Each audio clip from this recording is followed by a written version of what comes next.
Сәлеметсіздер ме, құрметті көрермендер? Сіздермен бірге Жарасқан Әбдірашев атындағы номері 62-ші мектеп лицейінің телестудиясы.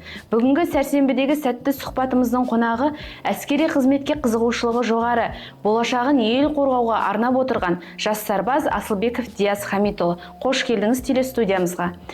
Әңгімемізді өзіңізді таныстырудан бастасаңыз, көрермендерімізге өзіңіз туралы қысқаша айтып өтсеңіз. Мен Асылбеков Диас Хамитұлы Қызылорда облысы Арал қаласында 2005 жылы дүниеге келдім. 62-ші мектеп лицейін бітіріп, Арал көпсалалы колледжінен электрик мамандығын алып, 2024 жылы әскер қатарына шақырылдым. Қарағанды қаласы 6505 әскери бөлімшесіне борышымды атқарып келдім. Жақсы, рахмет. Келесі сұрағым осы әскери бағыттағы алғашқы қадамдарыңыз туралы айтып өтсеңіз. Осы әскери бағытқа деген қызығушылығыңыз қалай пайда болды? Әскери қызметке деген қызығушылығым мектеп кезінен басталды.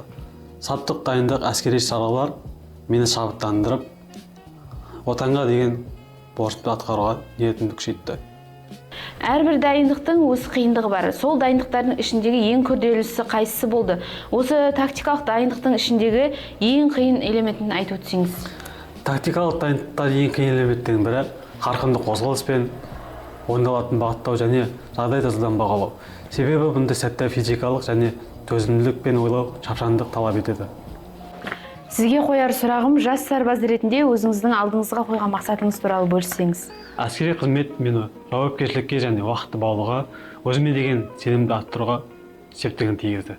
Сізге қояр соңғы сұрағым, бүгінгі бағдарламада көріп отырған жастарға қандай кеңес берер едіңіз? Өзіңіздің замандастарыңызға, жалпы жастарға қандай кеңес айтар едіңіз?